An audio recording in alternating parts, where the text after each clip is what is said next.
The nurse was shouting my husband's name when his wallet slipped from the gurney and landed open at my feet.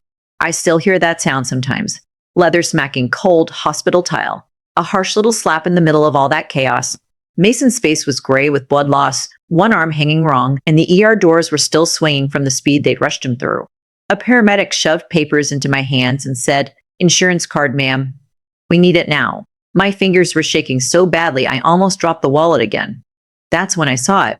Not the credit cards, not the cash. A tiny brass key taped behind a hidden flap, pressed flat like he never wanted anyone to find it. When I pulled it loose, Mason's eyes snapped open. He wasn't fully conscious. He could barely breathe without wincing. But he saw that key in my hand, and the fear on his face was so raw it froze me where I stood. "Claire," he rasped. "Don't touch that. Not, am I okay? Not, was anyone else hurt? Not even I love you. Just that. Don't touch that." The nurse thought he was delirious. I knew better. I had lived beside that man for 8 years. I had learned the difference between pain and panic, and what I saw in his eyes wasn't pain. It was terror. But that wasn't the worst part. While they rolled him towards surgery, I stuffed the key into my coat pocket and stood there with his open wallet in my hand, staring at the hidden slot where it had been tucked away. There was a folded receipt buried behind an old pharmacy card. I only caught one line before a nurse brushed past me. "Mabel Court Apartments, Unit 2B, paid in cash." My heartbeat went so hard it made me lightheaded. Mason hated apartment buildings. He called them noisy boxes stacked with other people's problems. We owned a house in the suburbs. He worked in commercial construction. There was no reason for him to have a secret apartment key. No innocent reason, anyway. And I didn't know it then, but that tiny piece of brass was about to split my whole life in half. 5 years earlier, I had buried a nursery without bearing a child. That's the kind of sentence people don't know how to respond to, so I stopped saying it out loud. Officially, our daughter had died a few hours after birth. Complications, they told me. Severe respiratory failure. I was sedated after an emergency delivery and woke up to swollen eyes, empty arms, and my mother-in-law, Evelyn, sitting beside my bed whispering that God had a plan. Mason cried harder than I did that day. At least, that's how I remembered it. He held me when I shook. He signed papers when I couldn't see straight. He told everyone I needed rest, privacy, space. I let him take over because grief had hollowed me out so completely I could barely choose what sweater to wear. After that, my life became quiet in the ugliest way. I quit teaching because the sound of children laughing made my chest feel like it was being torn open. Friends stopped visiting because I kept canceling plans. Mason said healing took time, then said I wasn't trying hard enough, then stopped saying much at all. He worked later and later, protected his phone like it held state secrets, kept his wallet in the inside pocket of his jacket even in our own kitchen. I noticed these things the way women notice cracks in walls they pretend aren't spreading. You can ignore them for a while. You can paint over them, but you always know they're there. The truth is, I had gotten very good at doubting myself. That was Mason's favorite version of me. Tired, medicated, apologizing for feelings I couldn't explain. Every time I questioned something, he had an answer ready. "You're anxious. You're spiraling. You always imagine the worst." So I trained myself not to ask why he smelled like another laundry soap once a week. I trained myself not to ask why he took cash out in the same amount every Friday. I trained myself not to ask why Evelyn still looked at me with that strange mix of pity and control, like I was a child holding scissors. And because I had trained myself so well, I nearly put that key back and forgot I'd ever seen it. But then everything changed. Mason came out of surgery pale and groggy just before dawn. His leg was broken, his shoulder dislocated, and the doctor said he would be in the hospital at least 3 days. I sat beside his bed while the machines beeped and rain crawled down the window in silver lines. He drifted in and out, mumbling nonsense. And then his eyes focused on me, and the first thing he asked was, "Where's my wallet?" I said the nurse had it. That was a lie. I had it in my bag with the key. He swallowed hard, looked at my coat draped over the chair, and I saw the calculation. He knew I knew something. "There's an old storage room key in there," he said too quickly. "From a site we closed." Means nothing. "Then why were you scared?" I asked. He stared at me for a long second, and the softness I used to love in him was gone. "Because you make stories out of everything lately." He winced and shifted in bed. "Please, Claire." "Not now." There it was. The old trick. Make me the unstable one. make me feel guilty for noticing. If he had yelled, maybe I could have pushed back, but that tired, disappointed tone, that had silenced me for years. I almost let it work again. Then his phone lit up on the side table. He had forgotten I was the only one close enough to see it. The message preview read, "She cried for an hour after you left. Lily kept asking when Daddy is coming back." My skin went cold. I didn't say a word. I didn't breathe. I just stared at those 12 words until the screen went dark. Lily. Daddy. I felt something inside me turn sharp and clean, like glass finally breaking instead of bending. Mason followed my eyes and grabbed for the phone too late. "It's not what you think," he said. That sentence is older than betrayal itself. Every cheating man says it like he invented it. I stood up so fast the chair legs scraped loud against the tile. "You have a child?" My voice sounded far away, even to me. "You have a whole child, and you were going to let me sit here and hold your hand?" He started crying. Actual tears. "Claire, please, let me explain." But I was already backing toward the door. "No," I said. "You can explain to your daughter why her father is a coward." I walked out before he could answer, before he could pull me back into whatever lie he had prepared. My hands were numb by the time I got to the parking garage. I sat in my car with the rain pounding the windshield and the key digging into my palm, and for the first time in years, I let myself think the thought I had been avoiding. Maybe I didn't know my husband at all. And what I saw next shocked me even more. Maple Court Apartments was 30 minutes from the hospital in the part of town people drive to with their doors locked. The building looked older than memory itself. Cracked brick, rusted balcony rails, faded blue numbers over a lobby door that didn't quite shut all the way.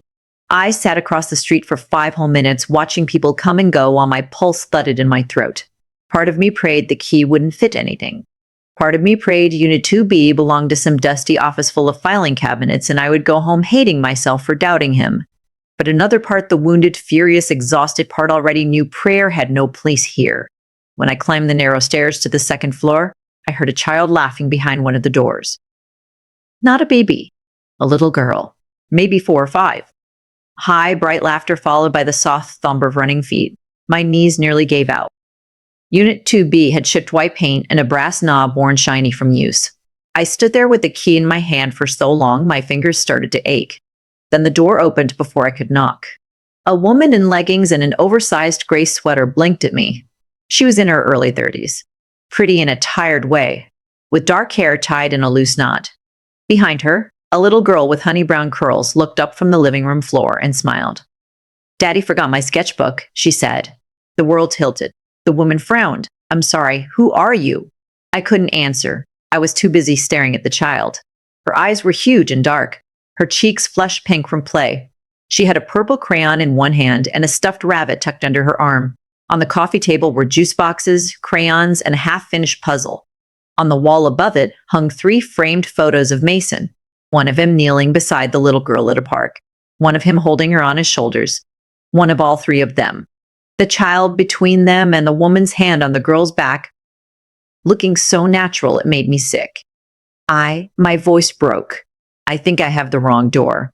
The woman's eyes dropped to the key in my hand. Her whole face changed. Not guilt exactly. Alarm.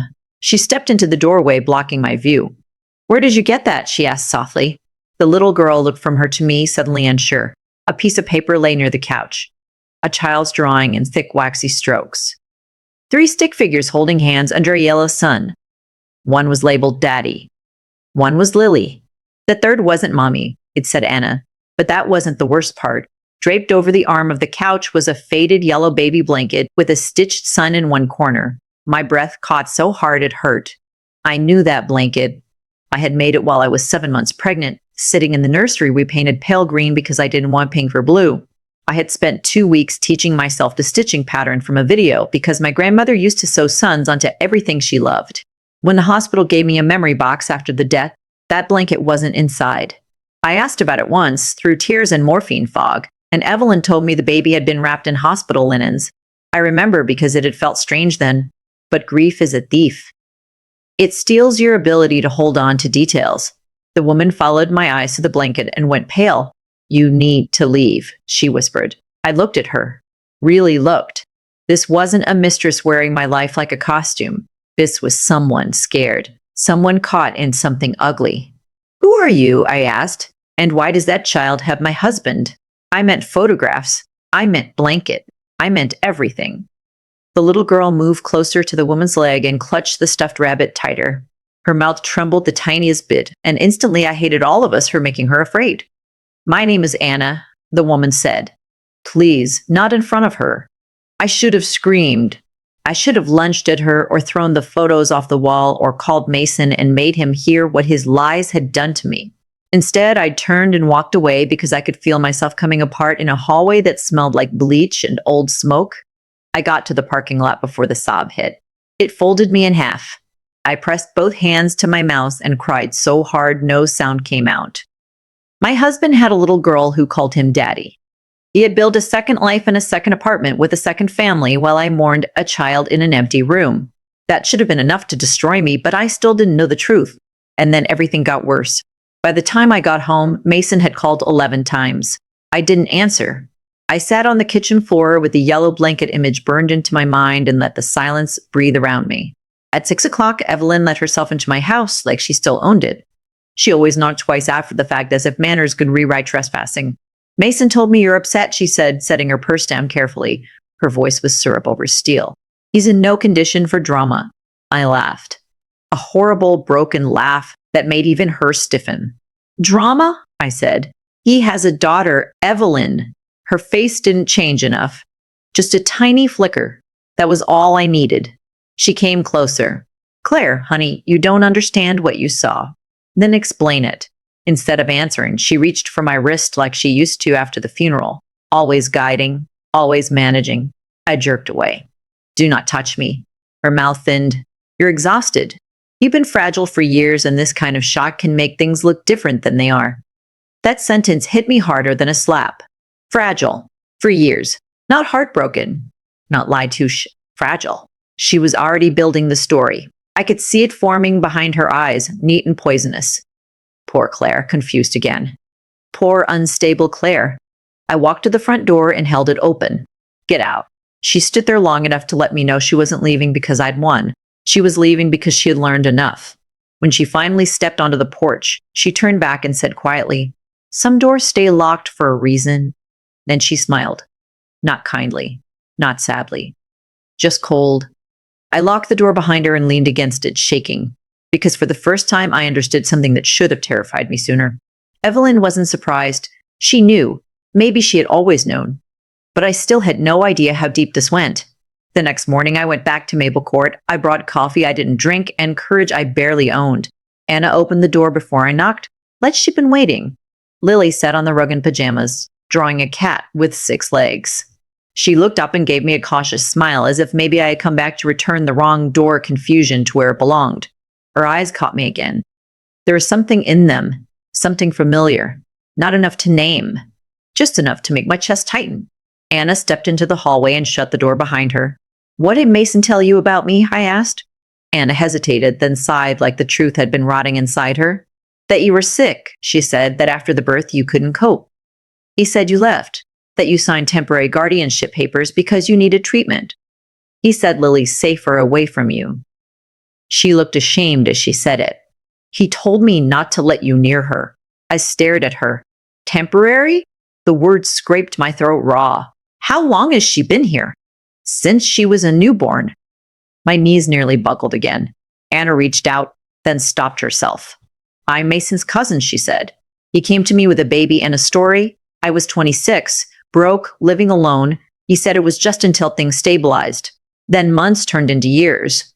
Every time I pushed, he'd say you weren't ready. She swallowed. I never saw you. I never heard your side.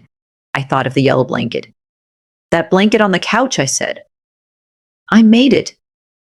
Anna's face drained of color. No, she whispered. Mason said it came from the hospital bag. There was a long silence between us, thick as blood. Behind the door, Lily started singing softly to herself, making up words to some tune only she knew. Anna pressed her fist to her mouth. Claire, she said, voice trembling now, if what you're saying is true, then none of this is what I thought. But that wasn't the end of it. I spent that afternoon at St. Gage's Hospital demanding records. People become very polite when you look one breath away from breaking. A woman at the records desk asked for identification, typed for a long time, then printed a file summary with careful sympathy. Maternal emergency. Infant complications. Neonatal death. Standard release forms. Everything in neat black ink, as clean as gravestones. My signature appeared on one page approving post-event care decisions. I stared at it until the letters blurred. It looked like my name, but it didn't feel like my hand. The loops were too sharp. The line too steady. I'd been shaking so hard after surgery I could barely hold a spoon. Yet there I was, apparently signing away things I didn't remember. A janitor polishing the hall nearby watched me wipe tears with the heel of my hand. "You okay, ma'am?" he asked. I almost said yes. Then something in me rebelled against politeness. "No," I said. "I think somebody stole 5 years of my life." His face softened. "You should talk to Ms. Harper," he said. She retired from maternity. Used to say there were strange things that happened here on storm nights. He shrugged like he'd said too much and rolled his card away. That was all I had. A name, a feeling, a signature that didn't look like grief. I left the hospital gripping copied pages so hard the edges cut my skin. On the way to my car, Mason called again. This time I answered. "Where is Lily?" I asked. The silence on his end told me more than words ever could. "Claire," he said finally, careful and cold. "You need to stop. You're going to scare her. Her. Not them. Not Anna. Her." I laughed once. I'm only scary now because I'm asking questions. And then I hung up. I didn't know what was coming next, but I knew one thing for certain. I was done asking permission to see the truth. Miss Harper lived in a narrow little house behind a church thrift store, with wind chimes on the porch and a blue teacup full of birdseed by the steps. She opened the door wearing a cardigan and white sneakers, her silver hair pinned back in loose twists. I introduced myself, and before I finished saying Mason's name, something flashed in her eyes. Recognition. Fear. Regret. "Come in," she said quietly.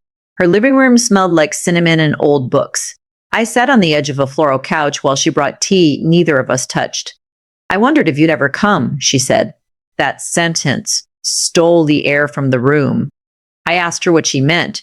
She sat down across from me and folded her hands so tightly her knuckles whitened. "You delivered during a bad storm," she began. Power flickered twice. The maternity ward was chaos. But I remember your baby Claire. I remember because she cried before they even finished clearing her airway. Strong cry, strong lungs, a healthy little girl. My ears started ringing. "No," I whispered. Not because I didn't believe her, but because belief was too big to fit inside me all at once. Miss Harper nodded, tears gathering in her eyes. I handed her to the neonatal nurse myself. I don't know how long I sat there without moving. She kept talking, words tumbling now that they'd finally found daylight. Later that night, I saw your mother-in-law arguing with Dr. Brenner outside the recovery wing. She had a folder. He kept saying, hospital policy wouldn't allow it. She said, she must never know. She's not fit, and if she keeps that baby, everyone loses. I should have reported it. I should have blown the whole ward apart. But Dr. Brenner was protected via connections. And by morning, your chart said the infant had crashed. She rose on shaking legs and went to a desk drawer. When she came back, she held an old photocopy logbook. I made this because I didn't trust what they changed after. My hand shook as I read. Baby girl. Weight 7 pounds, 2 ounces. Temporary transfer to private observation room. No notation of death for 3 hours after that. A handwritten correction covered later entries, but the older copy still showed enough. Enough to tear the lie wide open. I looked up at her with my whole body trembling. You're saying, Lily, I couldn't finish. Miss Harper's face crumpled. I can't prove she's your child, she said. But I can tell you this. The baby they told you died did not die that night. What I heard after that didn't sound like my own voice. It sounded like some stranger clawing her way out of a grave. He let me mourn our daughter, I whispered. He let me bury an empty life while she was alive. And then everything changed.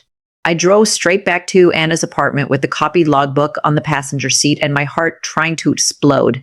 Anna let me in this time. Billy was napping in the bedroom, one sock half off, one hand flung over her stuffed rabbit like she had fallen asleep mid-adventure. The sight of her nearly brought me to my knees. Anna read the pages Ms. Harper gave me, then sat down hard at the kitchen table. Oh my God, she said over and over, like maybe repetition could turn horror into something manageable. I told her about the healthy cry. about Evelyn in the hallway, about the forged signature. Anna covered her mouth and started crying. He told me you abandoned her, she said. He told me you signed away custody because you wanted a new life. He lied, I said. Or someone lied to him and he chose the lie that benefited him. Anna looked toward the bedroom, then back at me. If she's yours, we need proof now, before he moves her. She said it like someone who had just realized the floor under her was rotten. We spent the next hour moving in careful panic. A hairbrush, a cup Lily drank from, the legal clinic Anna once used after a housing dispute. Every little step felt impossible and urgent at the same time. When my phone buzzed with Mason's name again, neither of us answered. We both knew what it meant. He was losing control of the story. The DNA lab said rush results would take 24 hours. 24 hours has never felt longer. I went home and found my jewelry box emptied of the pieces worth money. Mason had already sent someone or arranged something. My laptop was gone too. In the bedroom closet, the folder where I kept documents from my father's estate sat disturbed. Papers half shuffled out. My father died when I was 28 and left me a modest trust I barely touched. Mason handled most of our finances after the birth because I couldn't deal with paperwork. Standing there in that torn-up closet, I finally saw how carefully my hopelessness had been managed. Not protected. Managed, there's a difference. One is love, the other is ownership. That night, Mason called from a private number. I answered because rage had made me fearless. Stay away from Anna's apartment, he said without greeting. You were confusing a child who doesn't know you. I gripped the phone so hard my hand cramped. A child who doesn't know me because you made sure of it. He exhaled, slow and controlled. Claire, listen to me. You were not okay after the birth. You don't remember how bad it got. Then remind me, I snapped. Tell me exactly how bad I was when you decided I deserved to believe my baby died. He went silent. Then he said something that made my stomach turn. I did what was necessary. Necessary. That word sat in my chest like poison. Necessary to whom? Necessary for what? I wanted to scream every filthy thing grief had ever taught me. But he hung up first. I didn't sleep. At dawn, I drove back to Maple Court, only to find Anna standing in the parking lot with Lily's pink backpack hanging from her hand and terror all over her face. He took her, she said. He came while I was in the shower. Used his key. Left this note. The note was short enough to memorize forever. You should have stayed in your lane. Now I have to protect Lily myself. But that wasn't the worst part. By noon, the DNA results came in. Positive. 99.9% maternal match. I stared at the email until the letters doubled.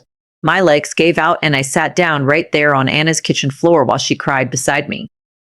Lily wasn't Mason's secret affair child. She was my daughter, my living, breathing, laughing daughter who had slept 5 years without me because the man I married decided my grief was easier to control than my love. I should tell you that in that moment I became strong, fierce, unstoppable. The truth is uglier. I threw up in Anna's sink. I shook so hard I had to grip the counter to stay upright. I kept seeing all the nights I whispered goodnight into an empty nursery wall while my baby was somewhere else asking for water, for stories, for comfort. And then the police officer at the front desk told me custody disputes were civil matters unless there was clear evidence of immediate danger. I wanted to drag him by the collar to every year I had lost and ask what danger looked like, if not this. But Mason had planned for doubt. He had hospital papers, temporary guardianship forms, a narrative built carefully over years. Evelyn had already called 2 family friends saying I was having another episode. By evening, 3 people I loved had sent me soft, frightened texts asking if I was okay, the kind you send someone you think might break. That was the genius of what Mason had done. He didn't just steal my child, he stole my credibility. He turned my sorrow into evidence against me. Evelyn came to my house that night wearing pearls and pity like armor. I almost didn't open the door, but I was so angry I wanted to see whether guilt looked different up close. She stood in my hallway and glanced around like she was inspecting property. Where is she? I asked. She sighed. Safe. My vision blurred red. Safe from what? Her mother? Evelyn's mouth tightened. From instability. From chaos. From a woman who could barely get out of bed for 2 years. I stepped closer until she had to look up at me. I couldn't get out of bed because you told me my child died. For the first time, her expression cracked. Not with remorse, with annoyance. You were not capable of raising a baby then, she said. Mason made a difficult decision. No, I said. He made a selfish one. Her eyes went hard. If you blow this up publicly, Lily loses everything. The home she knows, the routines she trusts, the only father she recognizes. She leaned in and lowered her voice. And if the court asks why a mother stayed silent so long, what will you say? That you just now noticed? The cruelty of that sentence nearly knocked me backward. She wanted shame to finish what lies started. She wanted me to hear the truth and still believe it was too late. But something in me had already crossed the point of return. Get out, I said again. This time when she left, I didn't shake.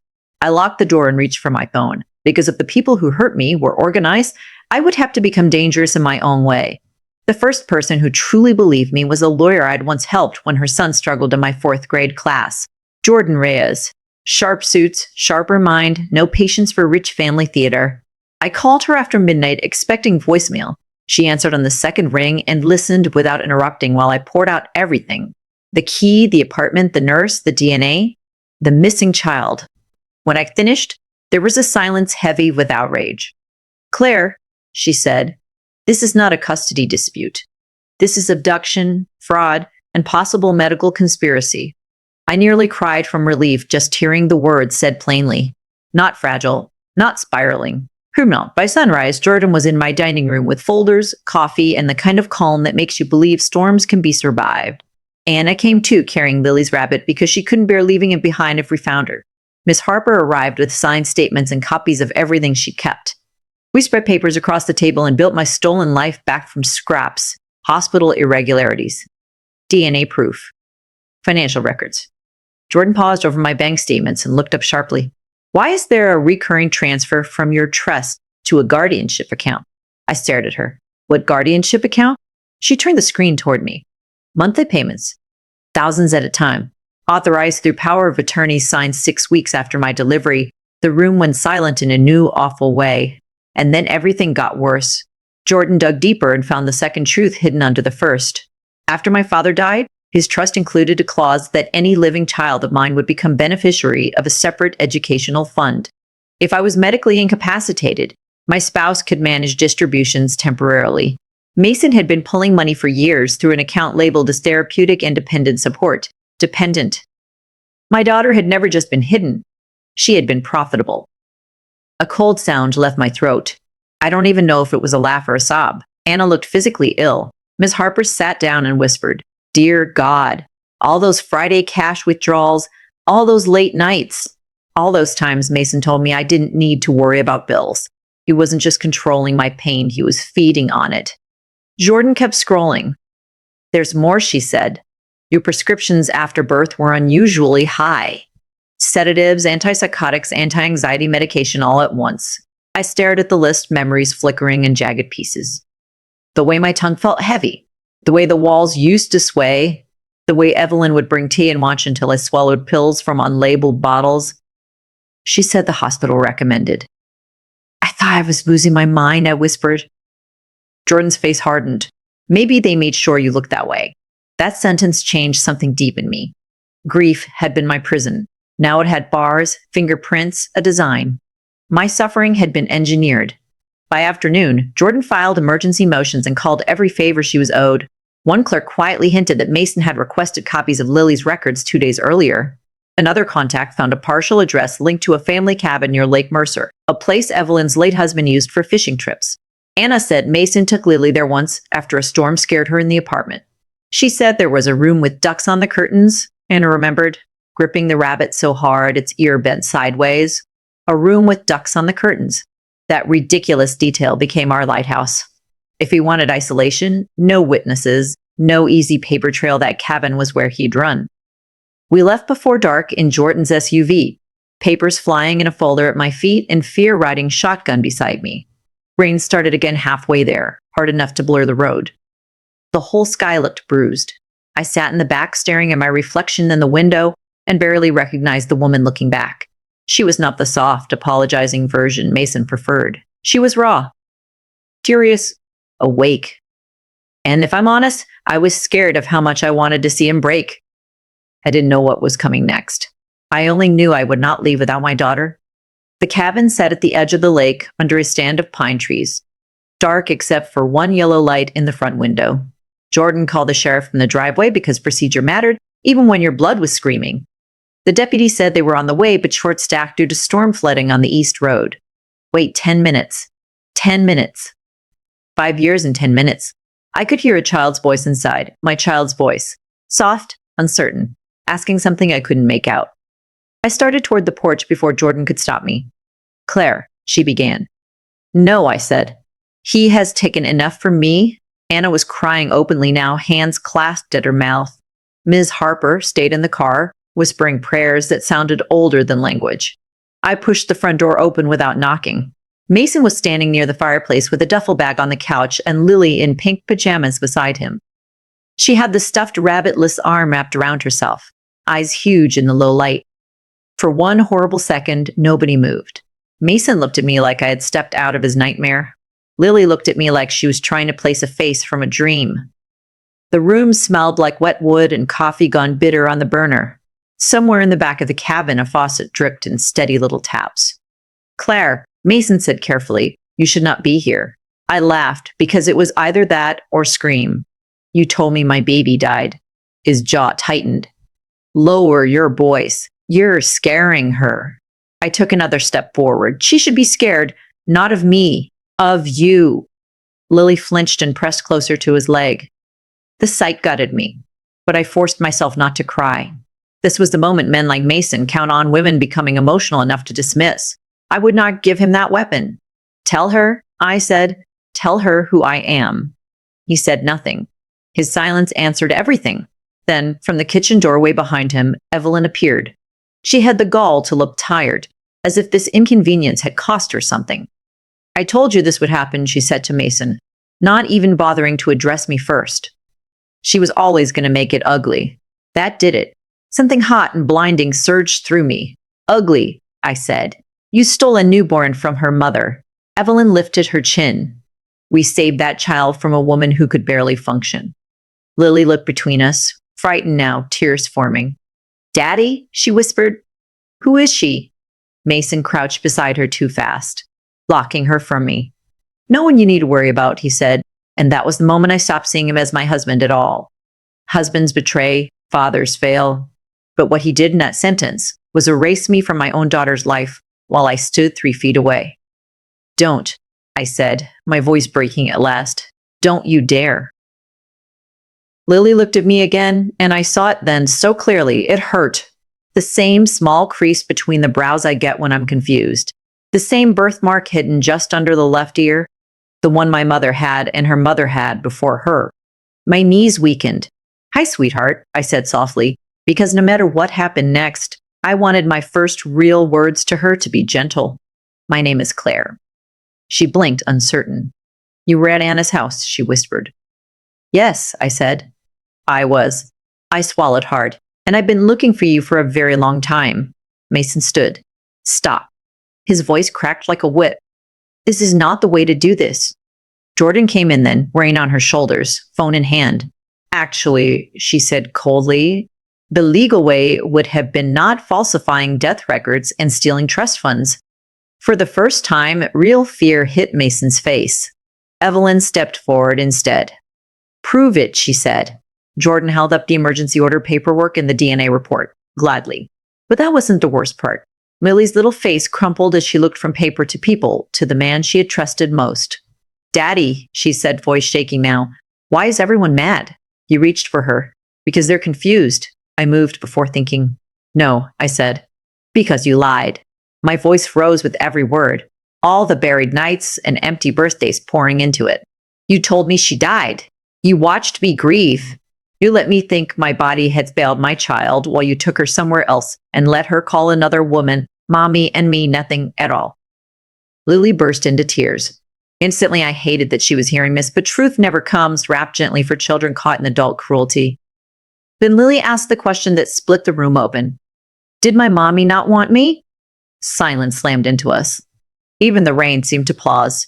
Anna had entered behind Jordan at some point, and now she made a sound like her heart had broken clean in two.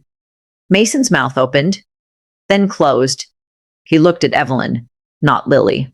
That cowardly little glance told me he still wanted permission, still wanted someone else to write his evil in softer handwriting. I stepped toward my daughter slowly, palms open. "Sweetheart," I said, and tears finally spilled down my face. "I wanted you every single day. Every day. I didn't know where you were.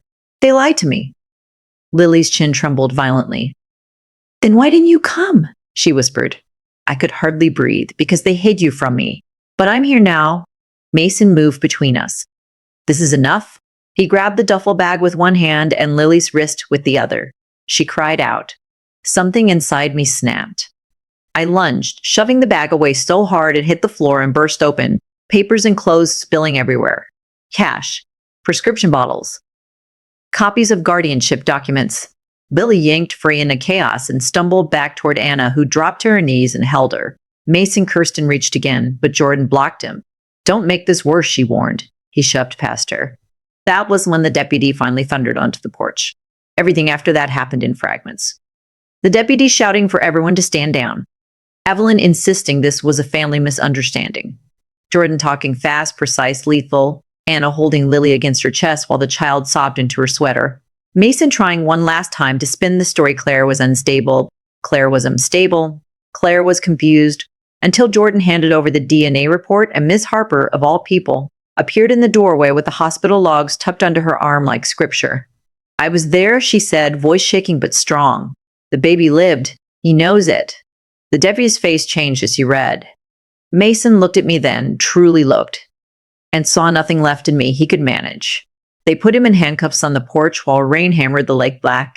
Evelyn kept shouting about lawyers and reputations until the second deputy asked her, very calmly, if she'd like to continue at the station. That shut her up. I stood barefoot on the cabin floor. I don't even remember losing my shoes, and watched the man I had loved led past me with mud on his jeans and fury in his eyes. He stopped once, just once, and said, "I did what I thought was best. I have never hit anyone in my life." But in that moment, the only reason I didn't slap him was because Lily was watching. So I said the truest thing I had ever said instead. "No, you did what kept you in control." He had no answer for that. And then everything changed. When the police cars pulled away, the cabin went painfully quiet. Lily sat at the kitchen table wrapped in a blanket Anna found in the closet. She'd looked so small it hurt to see her. Children don't become safe the moment danger leaves. Sometimes safety is the next impossible thing to build. Anna stayed close, but not too close. Jordan spoke softly on the phone, arranging emergency protective placement. Miss Harper made hot chocolate with trembling hands. I stood by the sink wondering how to approach my own daughter without making her world collapse further than it already had. Finally, Lily looked up at me and asked in a tiny voice, "Are you really my mommy?" I walked to her slowly and knelt down. "Yes," I said. "If you want, I can show you proof when you're older. And if you're mad or scared or you don't believe me tonight, that's okay. You don't have to decide anything right now." She studied my face with solemn, searching eyes. Then she frowned the way I do when I'm trying to solve something difficult. "I have your eyes," she said. I laughed through tears. "You do." She glanced at Anna. "Can I still love Anna?" My heart cracked all over again, but this time it broke in the right place. "Yes," I said immediately. "Anyone who loved you when I couldn't find you matters to me." Anna started crying so hard she had to cover her face. That was the moment Lily slid off the chair and came toward me. Not running. Not dramatic. Just small, careful steps across a worn cabin floor. When she reached me, she touched my cheek like she was checking if I was real. Then she leaned forward and let me hold her. 5 years of missing her hit me all at once. The weight of her. The smell of shampoo and wet cotton. The heat of her little body trusting mine for one trembling second. I closed my eyes and thought, there you are. There you are. There you are. The weeks after that were not simple, but they were honest. The court granted emergency custody while criminal investigations began. Mason's financial records unraveled like cheap thread. Evelyn's messages to Dr. Brenner's office surfaced through subpoenas. There were hearings, statements, therapy appointments, supervised transitions, and enough paperwork to stack to the ceiling. The world loves tidy endings. Real justice is slower. It arrives in envelopes, depositions, and long afternoons where you tell the same painful truth until people finally stop calling it a misunderstanding. But the lies were too big now to hide again. That mattered. Lily didn't move into my house overnight. At first, she spent days with me and nights with Anna, then weekends, then longer stretches. We'd let her choose paint for her room. Yellow, of course. She wanted ducks on the curtains because the cabin, despite everything, had made an impression. So we bought duck curtains and laughed at the absurdity of healing through fabric. We made pancakes badly. We planted tomatoes. We read the same bedtime story 6 nights in a row because she liked how I did the bear voice. Some nights she woke crying for the version of life she had understood before the truth tore through it. On those nights, I sat beside her and learned the hardest part of motherhood. Love cannot erase pain, but it can stay. Anna remained in our lives. That mattered too. She had been lied to, used, and trapped inside Mason's story almost as cruelly as I had. Lily loved her. And love is not less real because its foundation was built in deception. We became something I never expected. 2 women standing side by side in the wreckage a man left behind, trying to make sure a child never paid for his sins.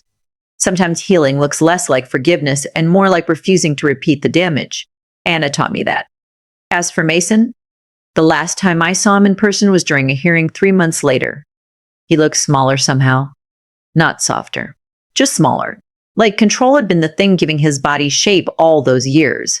He tried to catch my eye when the judge read out the restrictions, the fraud counts, the ongoing investigation into the falsified medical records. I didn't look back for long. He was no longer the center of my story. That was the real punishment men like him never expect. Not just exposure, irrelevance. Evelyn wrote me a letter once. 6 pages of polished poison about sacrifice and impossible choices and how mothers sometimes must be cruel to be practical. I burned it in a metal bowl on the patio while Lily played with sidewalk chalk nearby.